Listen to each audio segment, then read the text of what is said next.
One of the things that we did from the very get-go in the beginning was we were really careful about guarding the atmosphere of the hospital room. And Seth was in the hospital for 5 months, but we guarded that atmosphere. We wouldn't let anyone come in and cry around him. We wouldn't let anyone come in and talk about how bad it was, how bad it looked, what the doctor said. We would take them outside the room and tell them all of that. I'm not saying I didn't fall apart. I'm not saying that we did not have those moments that we talked about the reality that we were given by the doctors, but I never did it in front of Seth. I would go in the hospital bathroom and I would cry, and I would, you know, vent to my mother and vent, and my husband would vent to me. We would talk to each other and tell each other the truth, but never in front of him. And when the doctors told us all of the horrible things, you know, this long list of the outcome of his life now, of what he would never be, of what he'd never do again. One of the things that we would do and we clung to is every single night, and I want you to do this because I challenge you, it does make a difference. God has made the brain in such a unique way that it does grab hold of things, and there are certain things that feed the brain to grow and to wake up memories, as Seth says.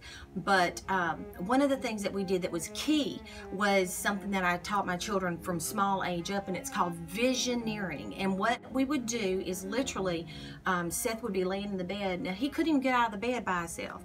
He's wearing diapers. He's, you know, having all the negative things that we're told that were going to be his outcome. And at the same time, he's learning to have to walk again, and all of these things and the setbacks. But every single night, we would have positive music playing, like a spa music playing, and he would sleep with that classical music. And I would say, Seth, okay, get ready, we're going to go take a trip. And I would tell him exactly what he was wearing, head to toe, in great detail, the shoes, the clothes. And I'd say, okay, we're going to Moab, Utah. We're going to go climb the Great National Arch again. And I would go through it he would have his eyes closed, and I'd say, do you see it? And he couldn't even answer me, but he would squeeze my hand. And I'd say, do you see it? We're almost to the top. Do you see the view? Look at that. Isn't it beautiful? And then I'd say, okay, let's go. We're going to go change clothes. And I would dress him again, head to toe in great detail, and have his suit on. And I'd say, now you're standing in front of 1,000 people, and you're telling your story of what God has done for you. Do you see yourself speaking? You see yourself running? Do you see yourself climbing mountains again?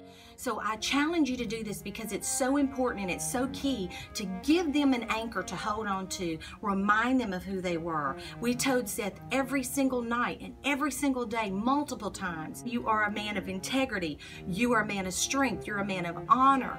And we did this continually. I challenge you to do that. Not only does it help him and create an atmosphere for healing, but and restoration and recovery, but it also creates an atmosphere inside of yourself, and keep the atmosphere upbeat. When he would wake up in the morning, we'd play real upbeat music, but we never let it be a very depressed, quiet, beeping sounds of all the machines. We kept it positive. I challenge you to do that. It really does work. It really does make a difference, and continue to do that through the process of recovery. For more information regarding Seth's miraculous recovery, please visit our website, teamsethfoundation.org.